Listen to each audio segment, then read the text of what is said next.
Good morning बच्चों, मैं हूं पवन सर और आज हम क्लास 11th के बच्चों को एक्सरसाइज नंबर 1.2 पढ़ाएंगे। इसमें पहला क्वेश्चन है, कह निम्नलिखित में से कौन कौन से रिक्त समुच्चय के उदाहरण हैं। तो बोर्ड पर पहला क्वेश्चन लिखा हुआ है, रिक्त समुच्चय का मतलब ऐसा समुच्चय होगा जिसमें एक भी अवयव बिलोंग न करते हों, यानी कि जिसमें अवयवों की संख्या 0 हो, उसे रिक्त समुच्चय कहेंगे। तो कौन कौन रिक्त समुच्चय हैं? पहले वीडियो में हम लोग क्या किए थे, बहुत ढेर सारे समुच्चयों का परिभाषा पढ़े थे, तो उसमें रिक्त समुच्चय भी था। तो प्यारे बच्चों, हम पिछली बार भी कहे थे और आज भी कह रहे हैं, इस चैप्टर को पढ़ने के लिए और इसके बाद वाले चैप्टर को पढ़ने के लिए डिफिनीसन बहुत ज़रूरी है। यदि डिफिनीसन याद नहीं रहेगा तो आप लोग एक भी सवाल कर नहीं पाएंगे, इसलिए सारे डिफिनीसन आपको याद होने चाहिए। तो पहला सवाल कह रहा है, 2 से भाज्य विषम प्राकृतिक संख्याओं का समुच्चय। तो रिक्त समुच्चय का बताना है। तो देखिए कह रहा है 2 से भाज्य विषम प्राकृतिक संख्याओं का समुच्चय। तो 2 से जो विभाजित होने वाली संख्याएं होती हैं वो सम संख्याएं होती हैं और यहाँ पर विषम संख्या दिया है, तो यह रिक्त समुच्चय हो जाएगा। क्यों? क्योंकि 2 से भाज्य होने वाली एक भी विषम संख्या उपस्थित नहीं है। इसको या तो रिक्त समुच्चय लिख देंगे और नहीं तो हाई लिख देंगे। यह रिक्त समुच्चय हो गया, ब्रैकेट में हाई भी कर दे रहे हैं।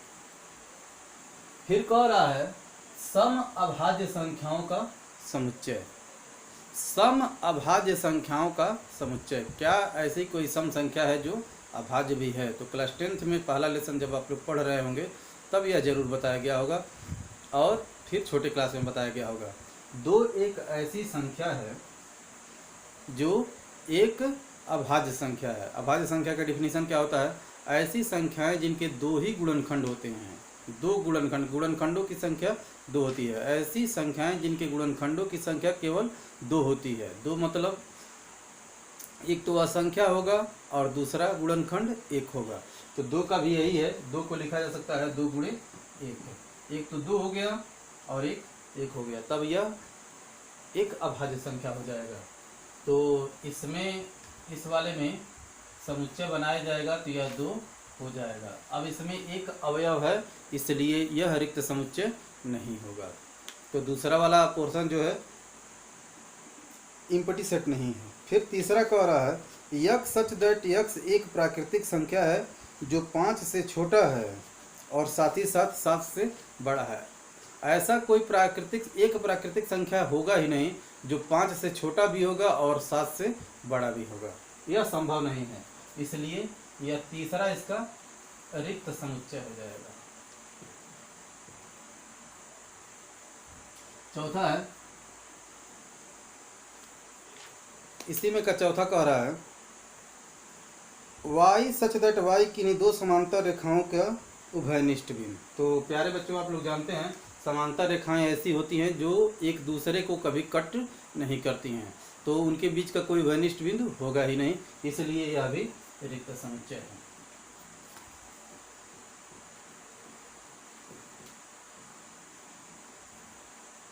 प्यारे बच्चों, इसमें केवल पूछ रहा है कौन रिक्त समुच्चय है और कौन रिक्त समुच्चय नहीं है। आप चाहे तो उसका रीजन भी लिख सकते हैं। तो कॉपी बनाइएगा तो जो हम बोल रहे हैं, जो रीजन बता रहे हैं, वही रीजन पास करके वीडियो को रिमाइंड करके लिख लीजिएगा। अब इसके बाद से नहीं तो वीडियो उपलब्ध है ही, यदि भूलेगा तो फिर से देख लीजिएगा। निम्नलिखित में से कौन कौन परिमित समुच्चय हैं और कौन कौन अपरिमित समुच्चय हैं? दूसरा सवाल है। तो परिमित समुच्चय ऐसा समुच्चय जिसके अवयवों को गिना जा सके, उसे परिमित समुच्चय कहते हैं। और अपरिमित का मतलब क्या होगा? ऐसा समुच्चय जिसके अवयवों को गिना नहीं जा सकता है, उसे अपरिमित समुच्चय कहते हैं। तो देखा जाए, वर्ष के महीनों का समुच्चय। तो वर्ष के एक वर्ष में 12 महीने होते हैं, जिसको काउंटेबल है, इसलिए हो जाएगा परिमित समुच्चय।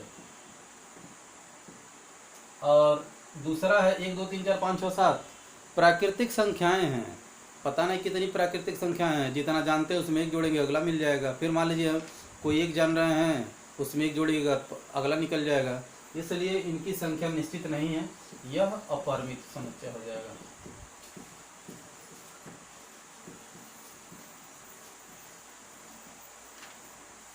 अब इसके बाद से तीसरा 1 2 3 या 99 रहेगा, डैश डैश डैश 99 और 100। तो देखिए 1 से शुरू हुआ है 100 पर खत्म हो गया है, तो यह परिमित समुच्चय है,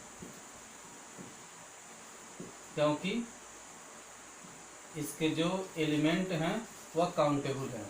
फिर चौथा कह रहा है 100 से बड़े धन पूर्णांकों का समुच्चय है। 100 से बड़े धन पूर्णांकों का समुच्चय, इसमें क्या होगा, 100 से कितने बड़े हैं, 101 102 103 104, आगे की तरफ बढ़ते जाइए तो यह भी अपरिमित समुच्चय हो जाएगा।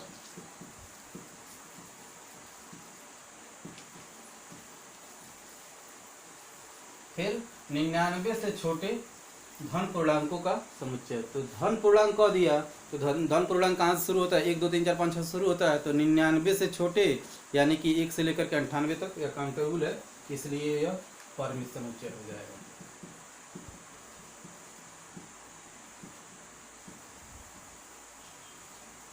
अब इसके बाद से तीसरा क्वेश्चन है,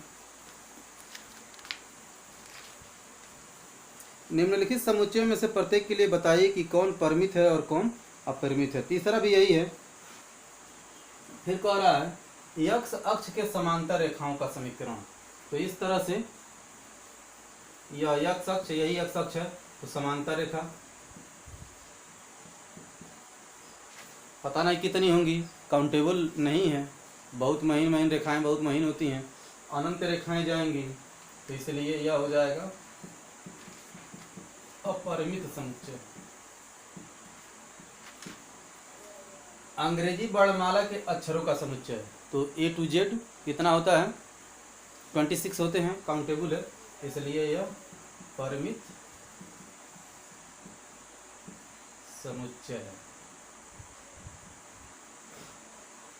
फिर उन संख्याओं का समुच्चय जो 5 के गुणज हैं, तो 5 के गुणज कौन कौन से होंगे, 5 10 15 20 25 30 35 40, इस तरह से 45 50 55 60 65 70 75 80, इस तरह से यह आगे की तरफ बढ़ता जाएगा और इनको काउंट करना संभव नहीं है, इसलिए यह अपरिमित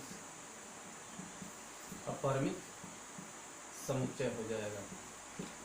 फिर कह रहा पृथ्वी पर रहने वाले जानवरों का समुच्चय, ये अभी काउंटेबल नहीं है, पता नहीं कितने जीव जंतु रहते हैं,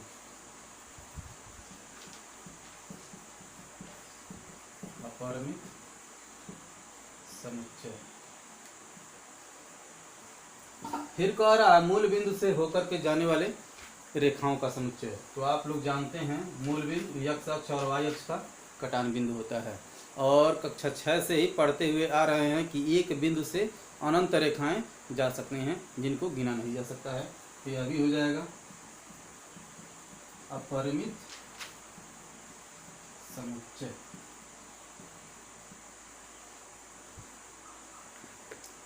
तो प्यारे बच्चों ध्यान से पढ़िए, परिभाषा याद कीजिए, तभी यह समझ में आएगा।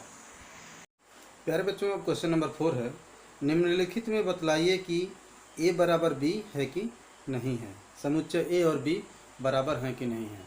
तो समुच्चय a और b इक्वल कब कहलाएंगे, इक्वल सेट का डिफिनीशन क्या होता है, a और b दो ऐसे समुच्चय हैं जिसमें a का प्रत्येक अवयव b में हो और b का प्रत्येक अवयव a में हो, तब दोनों सेट इक्वल सेट कहलाते हैं। तो आइए देखते हैं इसको। आर्डर से कोई मतलब नहीं है, उनका आर्डर डिफरेंट रहेगा, कोई फर्क नहीं है। एक यदि एक में 1 2 3 4 लिखा हुआ है और दूसरे में 4 2 3 1 इधर उधर दिया है, उससे कोई मतलब नहीं है। तो यहाँ पर पहले वाले में दिया है ABCD और इसमें दिया है DCBA, तो देख रहे हैं जो अवयव इसमें है वही से अवयव इसमें है, इसलिए A बराबर B हो जाएगा।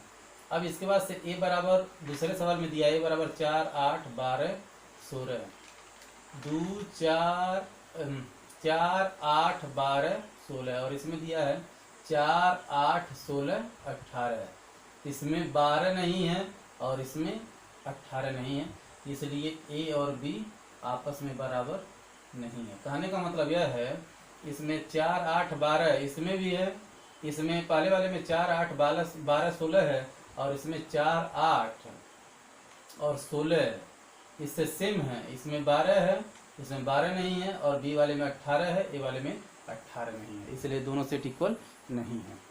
अब इसमें कह रहा है ए इज इक्वल टू 2 4 6 8 10, और यह गुण विधि में लिखा हुआ है यक्स सच दैट यक्स सम धन पूर्णांकों का समुच्चय है जहां पर यक्स इज लेस देन और इक्वल टू 10, यानी कि इस समुच्चय धन सम संख्याओं का समुच्चय है जिसमें यक्स का मान 10 है या 10 से छोटा है। तो सम पूर्णांकों का समुच्चय जरा लिखें यहाँ पर बी बराबर, इसी के बराबर लिखें। तो कौन कौन सी सम संख्याएं हैं जो 10 से छोटी हैं और 10 के बराबर हैं? तो 2 4 6 8 10। तो देख रहे हैं ए और बी दोनों क्या हैं? सेम है, इसलिए यहाँ पर लिखेंगे a of a is equal to b. ठीक, अब इसके बाद से तीसरा है, चौथा है इसमें यक्स सच दैट यक्स 10 का एक गुणज है। तो 10 का गुणज लिखेंगे तो क्या होगा? 10 20 30 40, इस तरह से। ए में 10 से कटने वाली संख्याएं और बी में क्या है?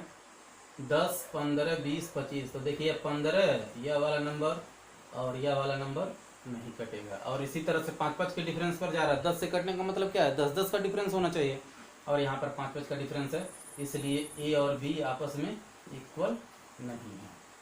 अब पांचवा सवाल में क्या कह रहा है? इसके बाद पांचवा सवाल है। पांचवें सवाल में क्या हो रहा है? क्या निम्नलिखित समुच्चय युग्म समान है? कारण सहित बताइए। रीजन बताना है। तो रीजन बताने के लिए निर्माण विधि में दिया हुआ है, तो क्या करेंगे? इसको सारणी विधि में लिखेंगे, दोनों का अवयव समान हो जाएगा। a इज इक्वल टू 2 3 और b में क्या लिखा है? एक्स सच दैट एक्स समीकरण x square plus 5x plus 2 is equal to 0। तो क्या करेंगे? इसको सॉल्व करेंगे, देखें या b बराबर कितना आ रहा है। इसको भी सारणी विधि में लिखें, तो x square plus 5x plus 6 is equal to 0। यहाँ से हो जाएगा x square plus 2x plus 3x plus 6 is equal to 0। ठीक, यहाँ से 2 common, x plus 2 x common लेंगे तो, और यहाँ से 3 कामन, तो x plus 2 is equal to 0।